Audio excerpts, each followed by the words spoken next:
Yeah. Here we go. It's a metal guy and he's talking about a rap album. You've been around for a while, you know this isn't exactly a first-time thing. Kendrick Lamar with Damn! Yeah, maybe Ron Simmons inspired the title, probably not. The real question, I think, is that after albums such as Section 80 or Good Kid, Mad City, and definitely after an album such as To Pimp a Butterfly and Untitled Unmastered, can this guy be stopped? Can Kendrick be stopped? Is it possible for him to release a dud? And if he does, would we even realize it? You know, would we even recognize a dud from K-Dot if it happened? Because it seemed like everything that he releases has some sort of power behind it, for one, and for two, he's got such a tremendous loyalty right now. He's being seen and heralded as so many important things within the hip-hop community. Would it even matter if he released an album that was less than perfect, less than a masterpiece? So damn!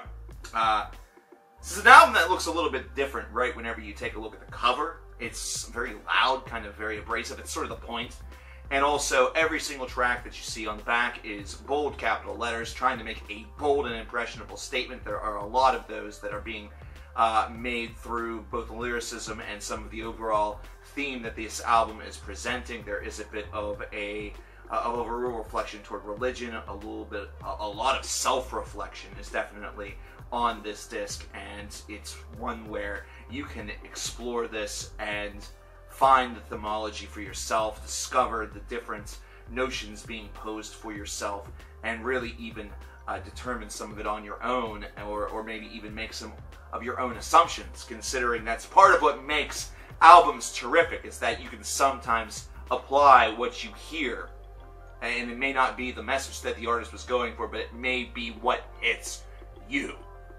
So what about content related on here? We have Blood that starts this one off, which is a very short sort of idea, and it's something where you see, you know, Kendrick is talking about seeing an elderly lady and looking like that she was lost, and of course the ending point of this is that, yes, you have lost something, implying that Kendrick has lost something, and that is his life, and it goes straight into DNA. It feels a little bit kind of off-putting, unless, of course, the themology of this is really based around either past or the metaphor of losing your life to certain struggles or addictions, and then going into DNA and kind of showcasing all the different things that is within the building blocks of what makes K-Dot himself, either that or what makes the self. So you can go a little bit psychological with that, you can go a little bit philosophical with that, just from the idea. I love the first 2 minutes of this song, DNA. I think that it's got a very strong beat behind it. It's something that reminds me of, it doesn't feel very 2017. It has a little bit of a simpler notion behind it. It's instead one that feels granted more toward the latter 1990s or even prior to that, although with just sterling production. And then the second half of this really takes the whole idea onto a 180, almost elementing a light and dark side to all of our beings, all of our DNA, and that's kind of a nice little twist. It's something where I love that first beat so much that I almost hate hearing that transition point happen on a song like this, whereas on others where it feels like it could really benefit from a switch off, a trade-off, it doesn't happen. This is a song where it really, I didn't want to hear it because of how much I enjoyed the initial beat, but I can also understand it from the theme standpoint. Getting into songs such as Ya and Element and The Feel, this is where you start to waver a little bit. This is where I think the audience starts to get a little bit divided on this album, because all of them have fair enough ideas, and this is one that does not feel like it's going to have that same grandiose sort of like circumnavigate the world that we live in today in 2017 feel as maybe To Pimp a Butterfly did. This is not necessarily a political record. It's not necessarily 100% a racial record. This is not one that is like Good Kid, Mad City, that's presenting a bit of autobiography. This is instead one where that self-reflection has a little bit more at stake, and some of these songs may feel a little bit weaker. Some of the overall connecting points may feel a little bit weaker, but you'll notice that the voices that you heard early on in Blood are going to be popping back up quite a bit, and it's going to sort of be the idea that ties everything together and brings everything together as conscious thought. Is this a concept album by any stretch of the imagination? That's really in the eye of the beholder, but really within the concept of theme, it certainly has a lot of things tying it all together. Loyalty features Rihanna, and this is the first song where I have to make, I guess, a joke, or at least an observation. Rihanna sounds like Zooey Deschanel on her version of Baby It's Cold Outside, with whichever jackass she did it with, where she just sounds drunk off her ass, and actually they both sound like they are high as kites whenever they listen and perform Loyalty. I'm not sure if that's really what meant to be part of the theme with that. That's sort of one thing that I've been sort of consciously exploring in my head as I've been listening to this over and over again since the release. Maybe Loyalty is one thing that is being brought to question, either that or it's loyalty that seems like it's built upon the wrong things. Like, your loyalty is to one another because you're mutually self-destructive. Either way, this is one that has a bit of a strong suit to it, but you really want strength, take a listen to Pride, which is the next track. This almost has like an indie rock feel to it a little bit, with K-Dot very softly in the background painting this picture of really the opposite of Pride, and really questioning the sides of Pride, and really questioning the idea of humility, which is explored on the very next track. But I love what Pride is able to accomplish contrasting to humility, because it feels like Pride is it sounds very humble in its construction. It sounds very humble within its construction. It almost has a somber, almost melancholy feel, you know. Maybe I wasn't there, or maybe I wasn't there. This self-reflection is not that of Pride. Pride is usually one where you believe and you have this, you know, strong feeling toward yourself and toward what you have done, where those lines almost sound like trying to be humble, trying to be self-reflective. Either that, or this is an exploration of how Pride eventually deconstructs into a lot of self-thought, of a lot of that just sort of mental depreciation that comes whenever you're alone. Humble is able to offset that with a very loud, abrasive, and in-your-face mix, and everything feels a little bit more gung-ho, as opposed to Pride's soft touches, which, again, make it one of the album's true highlights, and honestly, one of Kendrick's finest performances along with his crew. This is something that just, at the middle of this record, you're already kind of questioning things a little bit about whether or not it's going to reach that legendary status as the others have. This is a track that could have potentially brought things back to center and given them, you know, essentially first serve of the second set.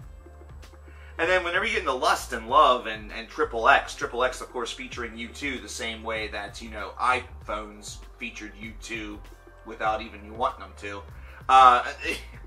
These are tracks that I like how Lust is able to really paint the picture of what Lust is all about, how simplistic it sometimes can be, uttering phrases like, let me just put the tip in. I mean, that's something that is, you know, in the lustful mind, that if you think like that's going to be just enough, and, you know, maybe, and it goes back to Pride a little bit as well, as we're sort of going and exploring the 7 deadly sins a little bit within this little construct of the album. You have this pride that, you know, if she just gets a taste, she's going to want the whole thing, and that this lust, this feeling that all I want to do is be with you for this short time, for this lonely moment, and it's brilliantly juxtaposed over music that has a very seductive and very, you know, old school pop soul to it a little bit, that also has that hip hop injected, so that makes it a very nice touch. This is one that's built and constructed very well. Love and Triple X just don't feel like they have sort of the same amount of real care being placed into them, but they're still decent songs. And then Fear, the 7-minute longest track on the album, this is one that really feels very much like a pontiff that is on his soapbox, speaking about the subject and really going into great detail, which is what you kind of want from a long track such as this. This is not one that has a lot of kinetic energy to it. You're not hearing or seeing a lot of different sides from this. It's instead very direct and in your face. It's resemblant of that album cover. It's resemblant of Damn, in the fact that that fear just continuously flows within us, even within the constructs of pride, the constructs of lust, the constructs of, it's part of our DNA. It's part of who we are. And then God going into Duckworth, a very strong finale. I really like the way in which this seems to go back to some original roots, a little bit of that Compton swagger that you hear on this beat, and then Kendrick just feels and sounds very relaxed as he goes for this finale. This is an album that, if you've listened and believed the hype of To Pimp a Butterfly, and you've listened and believed the hype of Good Kid, Mad City, which both of those are very deserved, you're going to listen to this and you're going to feel a little bit disappointed because it doesn't size up to those other two albums. It really does not, and that's just the truth. But that's okay. That's the one thing. That's kind of all right. The majesty that was heard on Good Kid, Mad City and To Pimp a Butterfly was for very different reasons. With Good Kid, Mad City, this was the autobiography of the life of a man who was destined to become a hip-hop superstar, but had a lot of struggles and a lot of things to learn prior to getting there. Whereas To Pimp a Butterfly became this manifesto, this sort of socio-political, the album of the now, the album that was needed whenever it was released in 2015 in order to really bring together a lot of people and understand that there are a lot of problems that we face and a lot of things that are still left unresolved. With Damn, this sort of abrasive nature for what is largely a lot of self-reflection and a lot of understanding of what his life has become, or a lot of understanding for what our lives are set to be. This is when it's a little bit more subdued, but the message still carries a lot of weight, and what it can cause can also carry a lot of weight. Does that necessarily make it a superior album to the previous two? Not in the slightest. It's instead one that feels a little bit more like a 22 out of 30 as opposed to the previous albums, which could be considered damn near perfect. But 22 out of 30 is still an album that demands exploration. It's still one that should be listened to.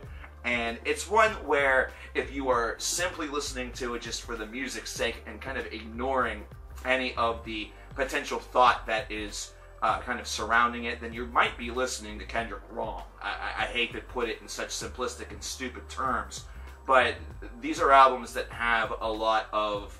This is not your traditional hip-hop album that's just about cars and women and money and everything like that. A lot of this has a lot of secondary meaning, a lot of subtext. You have to read between the lines a little bit here, and if you do so, there's a lot of things that you can explore, not only about the album, but also about yourself. And I want to know what you think about Damn by Kendrick Lamar. Let me know in the comments below. My name is coverkillernation, and we are currently running a huge, huge charity, a streamathon type charity thing, 50-50 streamathon, with all the proceeds, 50% of the proceeds rather, going to one-of-a-kind pets in Akron, Ohio. You're seeing on your screen right now some of the different incentives that are going into that, and how you can donate as well if you choose to do so. Thank you very much. This is I don't know what else to say. I'm an animal lover, and I'm sure a lot of you out there are as well, so it's a great cause. It's a great cause for a great facility that takes the animals that are on death row in other shelters and gives them a second chance at being adopted, having a life, and finding a lifelong friend. Let's not the love. I'll talk to you guys next time. Thanks again. Take care.